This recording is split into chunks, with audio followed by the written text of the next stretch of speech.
Hi, my name is Luka Magnotta is my last name, Magnotta.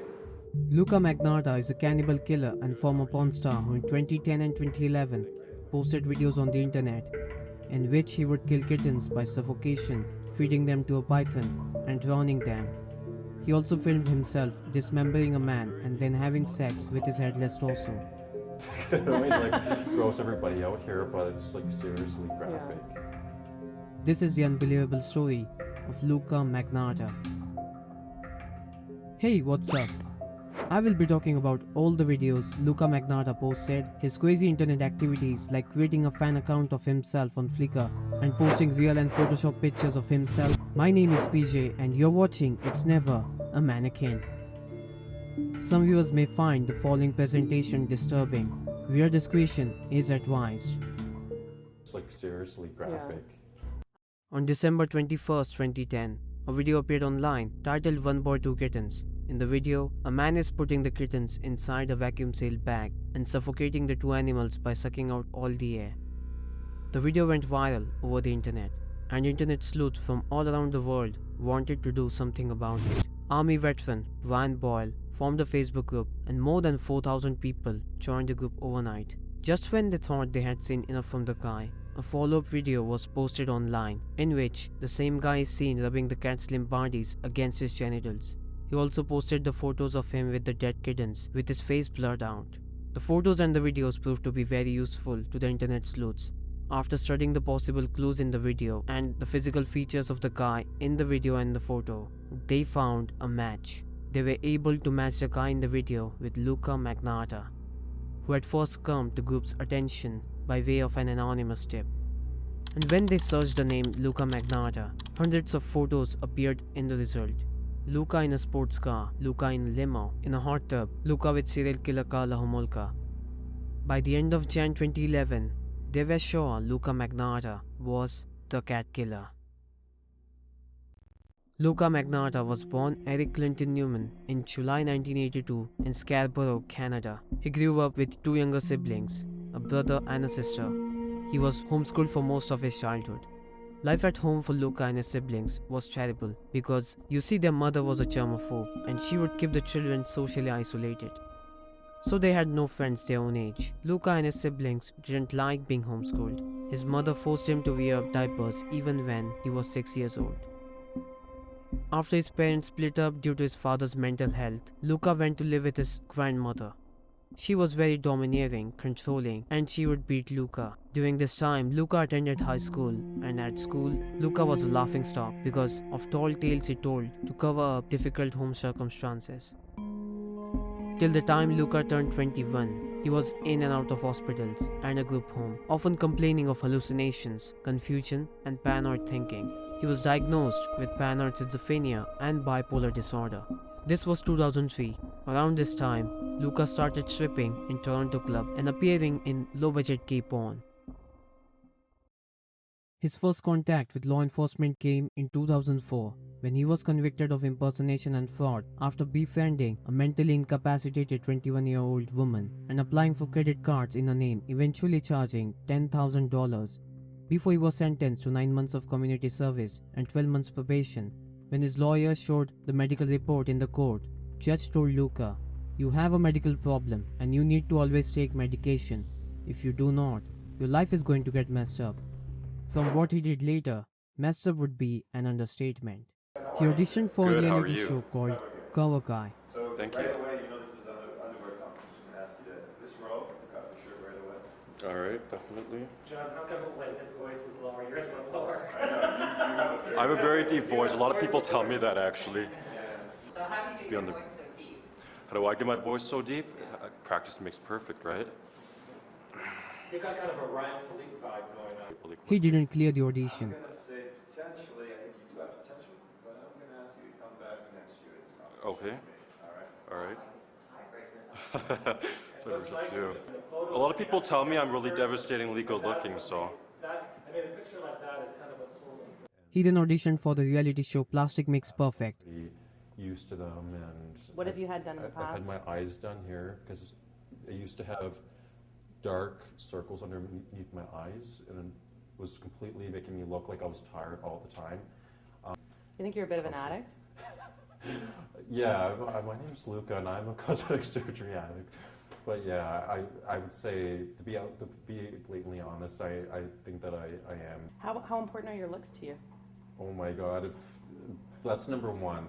Okay, number one is looks. Number two would have to be intelligence, and I don't know what the rest are. all I care about is number one. Basically, all I do is care about how I look, by getting close to it though. Yeah. Have you always been obsessed with your looks? Like, I mean... I have, like, seriously, people say to me all the time, even when I was a teenager, they're like, oh, you're completely vain, all you do is, like, stare in the mirror. When you walk by a mirror, all you do is, like, glance and then look at it, you know. When you're in a restaurant, you just, like, take, like... He missed out again. Your spoon, just, like, In 2006, he legally changed his name to Luka Magnotta. In 2007, Luka filed for bankruptcy. Around this time, he also gave an interview with Naked News. My experience as an escort, I've, traveled all over the world. I don't have to be a stripper anymore, thank God. I get to, the best part about being an escort is I'm my own boss. I get to pick my own hours and make a lot of money. Rumors started spreading that Luka was dating serial killer Karla Homolka, who was convicted of helping her husband Paul Bernardo kill 2 teenagers, along with raping and murdering her own sister Tammy in the early 90s. Magnotta called into a radio show to deny the rumors and then visited the newsroom of Toronto Sun. destroyed my life, basically, and I've been receiving death threats. My address is posted, that's why I had to move. I'm about to have a nervous breakdown here. My reputation is completely ruined. I just want everybody to I want to set the record straight that me and her have absolutely no connection. I go in to see casting directors, I go in to see... Luka himself was the source of these internet rumors. Luka also tried to create his own Wikipedia page. They were taken down because Luka was not famous. Luka would post about himself on various forums by creating multiple sock puppet accounts. He lied a lot I make a lot of money. and he used Photoshop. It was later established that he had created at least 70 sock puppet accounts on Facebook and at least 20 websites devoted to Luka Magnotta. In 2009, he started blogging. In one of his blogs, he talks about how to completely disappear and never be found. On 23rd of June 2003, he set up a journal page and posted 44 articles about himself and his life in the space of just over a week. I will show you the most interesting articles. Tired of people impersonating me online? I keep getting these weird emails and my friends send me links to websites that say stuff about me. It's not even true. It actually makes me laugh. People post my photos online and pretend to be me, and they actually have conversations with the imposter, and it's hilarious. There's hundreds of fake websites about me all over the place. What the hell? People need to stop being so crazy. I'm tired of the stalkers. In another post, he talks about public erection. In this post titled, "People are jealous of me and my looks," he writes, "Shame on jealous people. People can be such haters and wannabes. Sometimes I can't believe my reflection. Sometimes when I look in the mirror, I can't believe my reflection. I walk by and I see this really hot guy and it turns out to be me. It actually shocks me. I'm good looking, but when I notice myself in a mirror, I'm stunned." This month will be 21 years for me and my hubby, and communication is a big part of the relationship. I wish you well. And then he disappeared for a year. He became active again in August of 2010. On 18th of August 2010, Luka posted a thread on CDP forum requesting advice for his modeling portfolio, including 3 of his modeling pictures. 3 days later, Luka set up a profile on Now Public and posted an article on the treatment of patients with mental illness. His online activities do not make sense, and they never will. On November 30th, 2010, he posted on a forum dedicated to BDSM stuff that he's a Russian and is seeking dominant sadistic men or women to tie him up and abuse him, with a picture of him tied up. Luka wanted attention. He wanted people to talk about him. So yeah, he started killing cats and filming it and posting it on the internet. Earlier I told you that on December 21st, 2010 he posted the video One Boy Two Kittens and that internet sleuths had discovered the killer's identity. They had his name, face and they also found his location. Luka was in Toronto. Internet sleuths contacted the authorities and delivered a large document containing all the evidence and reasons they believed he was in Toronto. Police started the investigation quickly. The police visited the building. They were told Luka had lived there, but he had moved out 2 years prior. He left no forwarding address, and the trail went cold. In April of 2011, Luka posted 6 lengthy blogs on subjects like Illuminati, the 9 satanic statements, Nazi Germany censorship, along with some real and Photoshop pictures of himself. And he posted these 6 lengthy blogs on the same day. On July 28th, 2011, he posted on a forum, "I need to hire someone who is good at Photoshop. I have some photos I need edited and superimposed. I have a lot of photos and I am willing to pay $10 per photo. So you would make some good money the more photos you edit for me. This is a regular basis job. I work for someone and they depend on me to edit their photos. I don't have the time anymore, so I'm looking for help, please. If you're good at editing, superimposing and making the edited photo look real, then please get back to me as soon as possible." Example, putting someone's face on another person's body and placing someone in a photo. 2 users responded and user named Hawkeye did the requested work. Although Photoshop. I know nothing about that. For the next few months, he posted these pictures on different accounts. In November 2011, a blog post appeared on the internet about Luka and serial killer Karla Homolka that they have broken up and Luka would be living under a new name with his child in Arizona. What the fuck is going on? On December 2nd, 2011, Luka posted 2 videos on the internet. In the video titled Bathtime LOL, he proceeds to drown a kitten while music plays in the bathroom.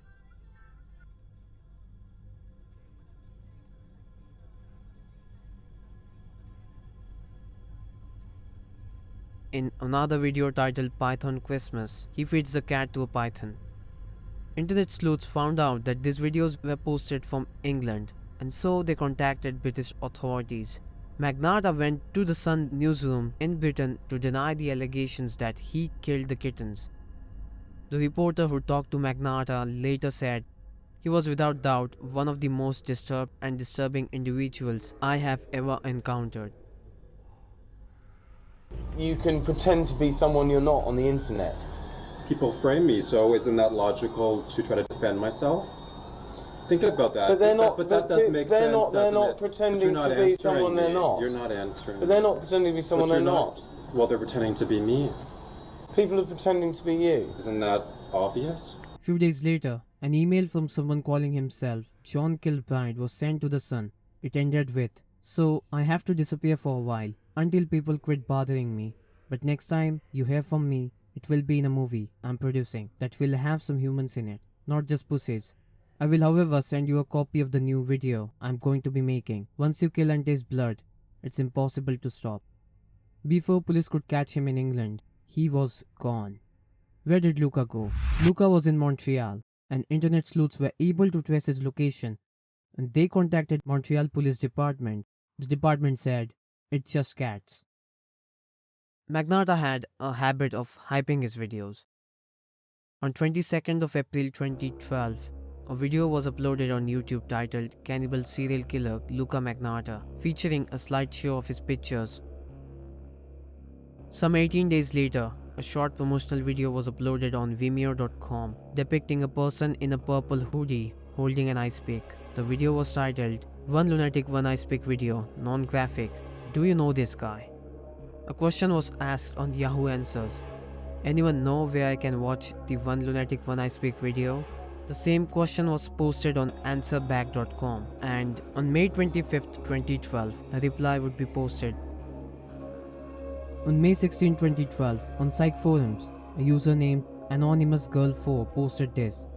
"Firstly, don't worry, I'm not posting graphic details or links to the video. I'm just curious as to what would possess somebody to do this type of crime.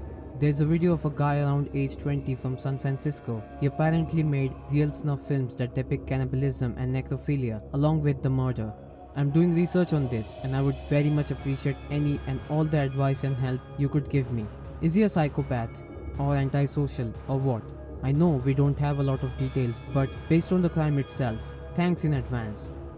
One user asked if Anonymous Girl Phone knew the killer's identity and any background information on him. Anonymous Girl 4 replied, "Thank you for responding. Firstly, no, I don't know who he is. I don't believe he has ever been arrested or caught. I'm assuming my theory.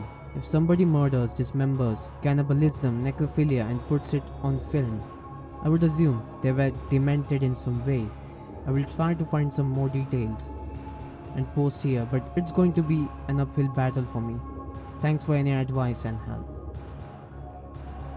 Anonymous Girl 4 was Luka Magnotta. On May 24, 2012, Luka posted 2 ads on Craigslist. In first ad, he was seeking males aged between 18 to 35 for a home movie he was producing. His aggressive behavior caused so much concern that webmasters advised people not to reply to his ad. In another ad, he was seeking a male for sex. On the same day, 33-year-old Jun Lin saw this ad and contacted Luka. And then, he vanished. Jun Lin was from Wuhan and he was studying computer science at Concordia University. On May 25, 2012, a video titled "One Lunatic, One Icepick" was uploaded to bestscore.com. In the video, Jun Lin is tied up to a bed frame. Luka then stabs Lin 100 times. He then sexually violated and dismembered the body while also allowing a dog to chew on the body. The first 55 seconds was taken from the footage that Magnotta filmed during his encounter with the unidentified Colombian male on 18th and 19th of May 2012. The remaining footage was taken from the 3 hours of footage filmed by Magnotta after he murdered Jun Lin. The final video was 10 minutes 28 seconds long. There is evidence of cannibalism in the original footage. Many people reported the video to the authorities, but the video was seen as a fake. Even an attorney reported the video to the police, the FBI, but again, the report was dismissed. Until an office worker at Conservative Party headquarters in Ottawa was the unfortunate recipient of a gruesome package today. Police swarmed the building this afternoon. The package was x-rayed. The coroner called in, and then came the disturbing confirmation of just what it was. Our senior correspondent Terry Molesky has the details tonight. Terry? Well, Diana, this gruesome tale broke just as Parliament Hill was hit by thunder and lightning during question period. At first it sounded crazy. A human foot had been mailed to Conservative Party headquarters. But it soon turned out this horror story was true. a package containing a left hand was intercepted by post office staff at West 2 Liberal Party headquarters. There were some notes with these packages. One of them claimed that there were 6 packages in total and a statement that the killer would strike again. Montreal police subsequently obtained CCTV footage of a suspect believed to be mailing the body parts. On the same day, a janitor discovered a suitcase next to the garbage bags behind the building in Montreal. Inside was the headless torso of Jun Lin. So the curiosity, I guess, got the best of us. We said, let's open this and see what's in there. So there was a small lock. We cut it. We opened up, and there was a torso with no head and just, When police checked building's security footage, they uncovered the haunting timeline of Luka Magnotta. They saw Jun Lin and the killer Luka Magnotta entering the building just before the murder.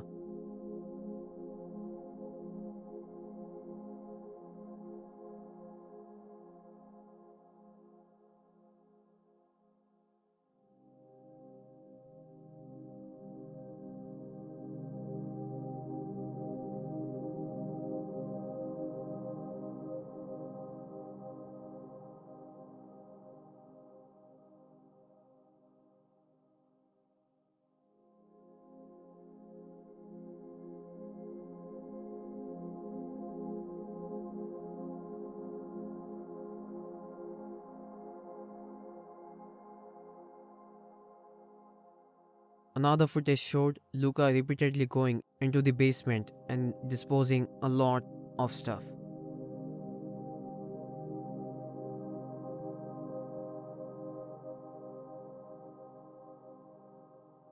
When police knocked on Luka's apartment door, nobody answered. Luka was gone. The apartment had been mostly emptied. Blood was found on different items, including the mattress, the refrigerator, the table, and the bathtub. "If you don't like the reflection, don't look in the mirror. I don't care," was written in red ink on the inside of a closet. An arrest warrant for Magnotta was issued, and he was put on the list of Interpol's most wanted.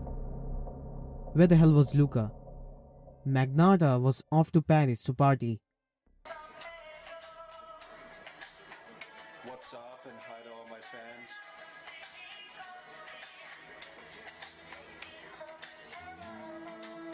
At the same time, he had started a conversation online about his case, and he admitted to the killing of Jun Lin. When police arrived at the hotel in Paris, where Magnotta was staying, he was gone again, always one step ahead. They finally found him in an internet cafe in Berlin on June 4. Entering the internet cafe, and moments later, walking out with Interpol's most wanted. Luka Magnotta's final words as a free man to police: "Okay, you got me." When the police came in, Magnotta was reading news stories about himself. Magnotta was moved to Canada in a military plane and placed into solitary confinement. What happened to the rest of Jun Lin's body parts? Luka mailed Jun Lin's right foot and the right hand to 2 different schools in Vancouver, and his head was discovered at the edge of a small lake in Montreal. Magnotta pleaded not guilty to all charges, admitting to the acts of which he was accused, but claiming diminished responsibility due to mental disorders. Defense argued that Magnotta was in a psychotic state at the time of the crimes and could not be held responsible for his actions. Prosecutor argued that the murder of Jun Lin was organized and premeditated, and that Magnotta was purposeful, mindful, ultra-organized, and ultimately responsible for his actions. Keep in mind that Magnotta was able to edit 3-hour-long video. In the end, this hour, Luka Magnotta has just been found guilty in the first-degree murder and dismemberment of engineering student Jun Lin. After 8 days, the 12-member jury found Magnotta guilty of all 5 charges against him. Magnotta was sitting upright in the prisoner's box when the decision came down just a short time ago in Montreal. The trial began on September 29th and saw a total of 66 witnesses heard over a 40-day stretch. The trial hinged on Magnotta's mental state at the time of the grisly killing, and after an international manhunt, he was arrested in June of 2012 at an internet cafe in. He was given a life sentence with no possibility of parole for 25 years plus 19 years to be served concurrently. Something forced me to do it. It just gave me this weird energy. Something just happened in my brain. Luka Magnotta told a psychiatrist while waiting for his trial to begin. Some psychiatrists said Magnotta was having anything but disorganized thought. Instead, other psychiatrists said that Magnotta knowingly committed the crimes for the attention, and that for him, negative attention is better than no attention at all. What went wrong inside Luka's mind? Only he knows, or maybe he too does not. In 2015, he signed up for an inmate dating website. He is now married to a fellow inmate, Anthony Jolin, and he doesn't like talking about the crimes he committed. There are some people who believe Luka is innocent. From all the evidence, it's clear that Magnotta is guilty. Luka Magnotta committed crimes to achieve something. He wanted our attention, and he unfortunately succeeded. If you like the video, consider subscribing to my channel. And thank you. I will see you again if I don't get murdered. Peace out.